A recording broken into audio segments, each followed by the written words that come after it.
আমি একটা ডায়লগ আছে, আমি ডন এক পিস, ডনের কোনো বিকল্প নেই। পাস করলেও ডন, ফেল করলেও ডন। প্রত্যেকবারের মতন প্রত্যেক 2 বছর পর পর তো ইলেকশন হয়, আর ইলেকশন মানে শিল্পী সমিতির ইলেকশন মানে শিল্পীদের একটা মিলন মেলা বলতে পারে।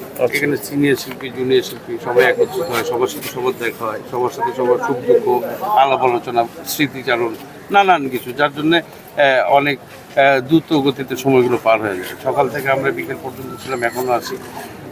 আগামীকাল ইলেকশন।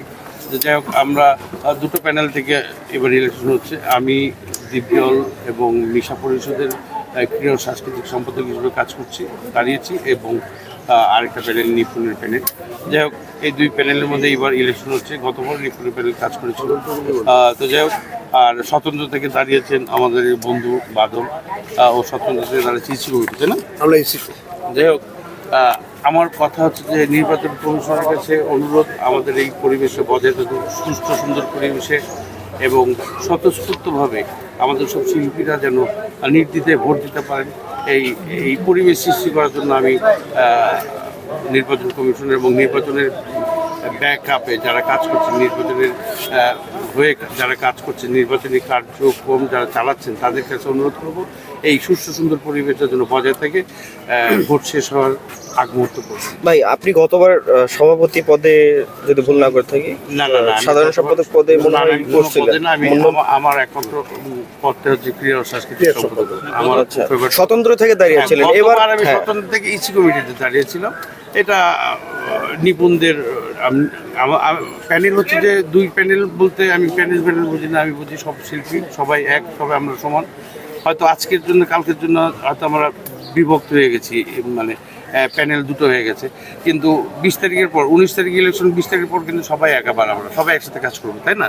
তো এই জায়গায় প্যানেল নিয়ে দ্বন্দ্ব কিংবা প্যানেল নিয়ে কাদা চলাচলি কিংবা প্যানেল নিয়ে হিংসাত্মক কোনো আচরণমূলক কথাই বলবো না আমি। সব প্যানেলই এক। গতবার নিপুণের প্যানেলে আমি সাপোর্ট দিয়েছিলাম, সাপোর্ট করেছিলাম। এবার নিপুণের প্যানেল নেই। এবার কারণটা যদি জানতে চাই, কেন? এখানে কোনো কারণ নেই, এটা আমার ব্যক্তি স্বাধীনতা। এটা আমার গতবার তো অনেকেই ছিল যারা নিপুণের প্যানেল ছিল, তারা এবার এই প্যানেলে আছে। এবার এই প্যানেলে গতবার ছিল তারা, এবার নিপুণের প্যানেল আছে। এটা কোনো, আমি তো আগেই বললাম, শিল্পীদের মন হচ্ছে যে উদার হওয়া উচিত, শিল্পীদের মন বড় হওয়া উচিত। একজন শিল্পী আরেকজন শিল্পীকে কেন আমরা জেলাসি করবো, কেন এর বোকা সরকার আমরা বাস করছি, তাই না?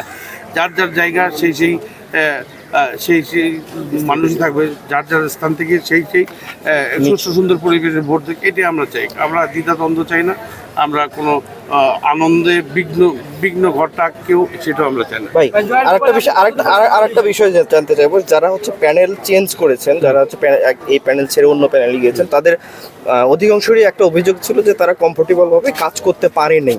তো আপনি কি সেই জায়গা থেকে, মানে আমি তো গতবার 5ই করিনি, কাজ করবো কই থেকে? না, ওই রকম ধরেন আপনি কম্বিনেশন কিংবা আমি ডন, আমি একটা ডায়লগ আছে, আমি ডন এক পিস, ডনের কোনো বিকল্প নেই। পাস করলেও ডন, ফেল করলেও ডন। আমার কথা হচ্ছে আমি ভালোবাসার সহযোগ করি, আমি সবার সাথে ভালোবাসাবাসি নিয়েই চলি, বিদায় সবাই আমাকে ভালোবাসে।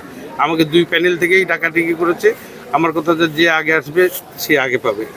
আমাকে দ্বীপজল পরিষদ আগে ডেকেছে, এই জন্য দ্বীপজল পরিষদে যোগ দিই। যদি নিপুণ পরিষদ ডাকতে হবে, নিপুণ পরিষদে যেতাম।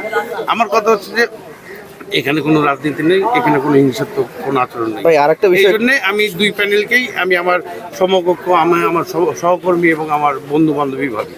ভাই, আরেকটা বিষয় জানতে চাইবো, কাঞ্চন ভাই কিছুদিন আগে বলেছিলেন যে হচ্ছে একটা আক্ষেপ করে একটা কথা বলেছিলেন যে এখানে অনেক টাকার নির্বাচন যখন আসে তখন অনেক টাকার ছড়াছড়ি হয়, এবং এই টাকার বিষয়টা আসলে আপনার কাছে কি মনে হয়? আপনি আসলে এটা লুকা ছাপার কিছু স্টেটকাট কথা, যারা আমি তো চিন্তা করছি আগেরবার থেকে ইনশাল্লাহ ইলেকশন করবো না, আমি ভোটার হয়ে থাকবো, তাহলে অনেক লাভ আছে। কারণ 2 পক্ষ থেকেই অনেক উপঢৌকন পাওয়া যায়, অনেক পাওয়া যায়, মানে উৎসাহ পাওয়া যায়, উদ্দীপনা পাওয়া যায়। এটা যারা বলে তাদেরকে প্রশ্নটা করা উচিত। আর যারা বলে যে টাকা দিচ্ছে, তাদেরকে প্রশ্নটা জিজ্ঞেস করতে হবে যে কারা দিচ্ছে, ওনারা ভালো বলতে পারবে। তাহলে আমাদেরকে ওভাবে বললে পরে আমরা এই যে আবার ওদের কাছে টাকা নিতাম, তাই না? এরকম একটা ব্যাপার।